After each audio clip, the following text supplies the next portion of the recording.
उत्तर प्रदेश के एक छोटे से कस्बे में रहने वाले सोनू की बचपन से ही अमीर बनने की इच्छा थी।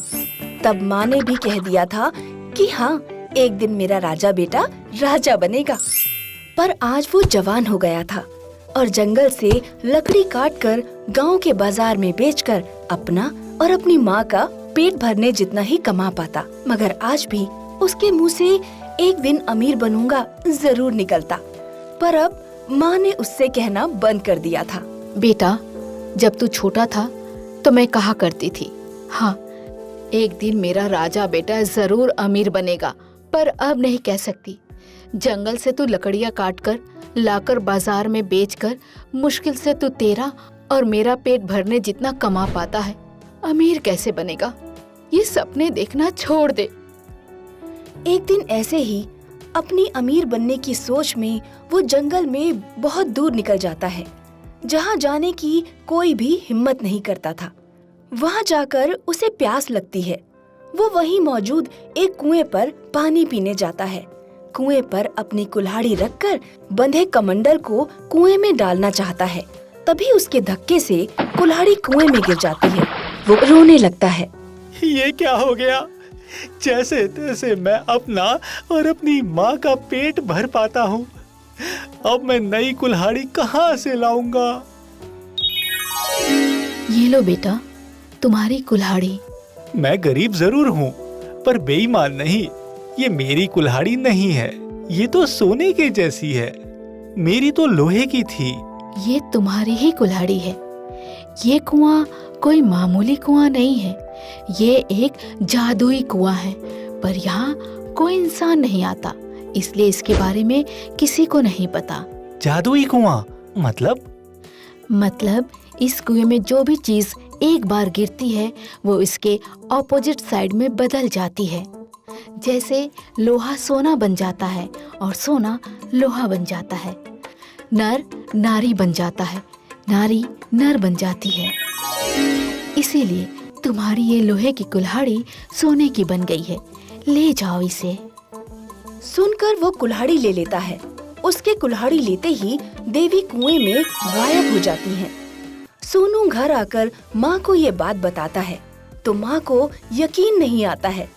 कसम देकर पूछती है, मेरी कसम खा के सच सच बोल, तू हमेशा अमीर बनने की बात करता था, कहीं से चुरा कर तो नहीं लाया?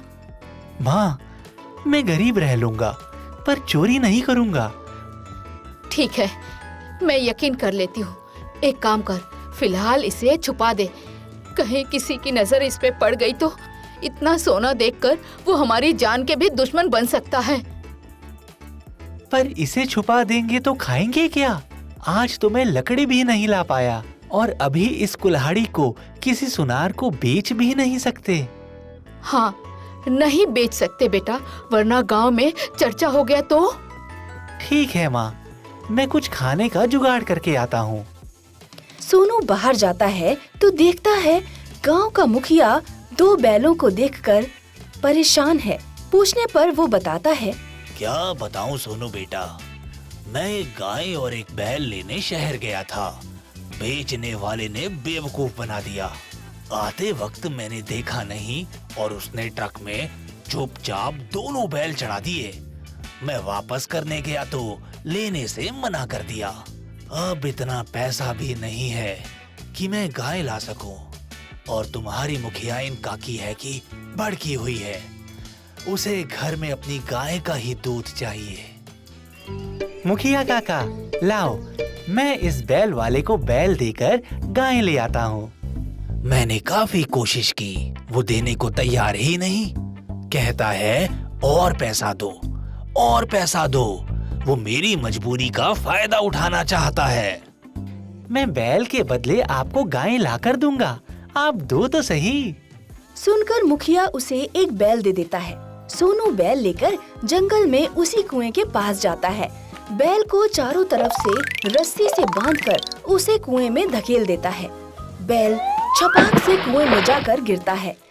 एक डुबकी लगाते ही वो उसे जल्दी जल्दी ऊपर खींच लेता है।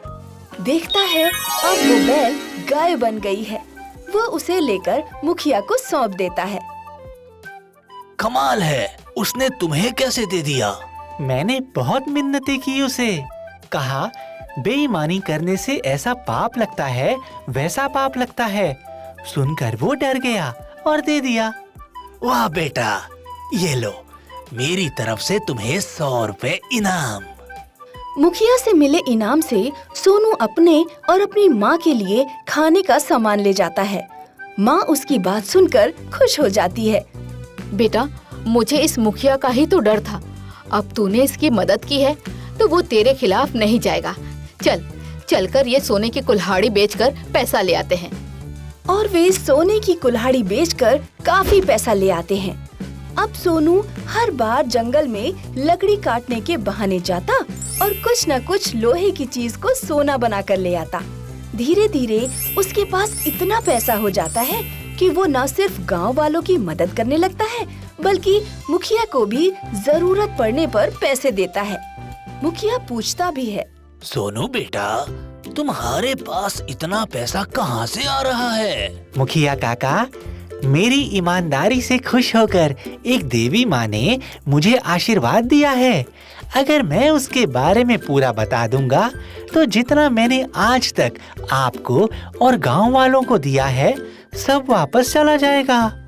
इससे तो अच्छा है आप लोग मुझसे कुछ मत पूछो, मैं पूरे गांव की मदद करता रहूंगा।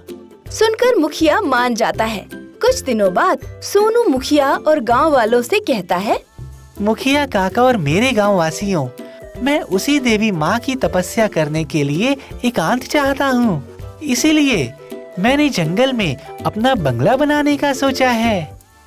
अरे बेटा, तुम जंगल चले जाओगे तो हम गरीब गांव वालों को भूल जाओगे। नहीं दादा, आप लोग किसी भी समय किसी भी जरूरत के लिए मेरे घर पर आ सकते हैं।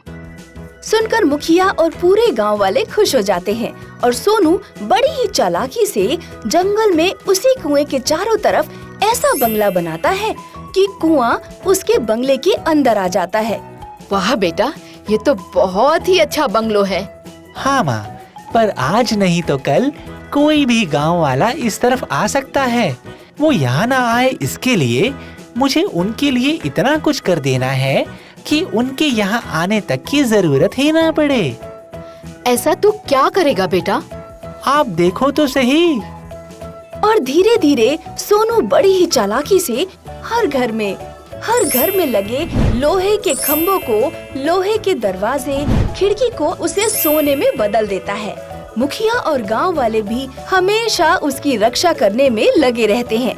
धीरे धीरे पूरा गांव सोने का बन जाता है और उस छोटे से कस्बे का नाम सोनपुर गांव हो जाता है, जहां के लोग अब सोनू को अपने गांव का राजा बना देते हैं। उसे इतना अमीर बन गया देख माँ बहुत ही इमोशनल होकर कहती है, आखिर तेरी बचपन की इच्छा तूने पूरी कर ली। मेरा राजा बेटा सचमुच का राजा बन गया है। मैंने तो उम्मीद ही छोड़ दी थी बेटा, पर आज एक माँ को अपने बेटे से ये सबक मिला है कि इंसान को कभी भी अपनी उम्मीद नहीं छोड़नी चाहिए, मेहनत करते रहना चाहिए। एक दिन उसकी सारी उम्मीद जरूर पूरी होती है।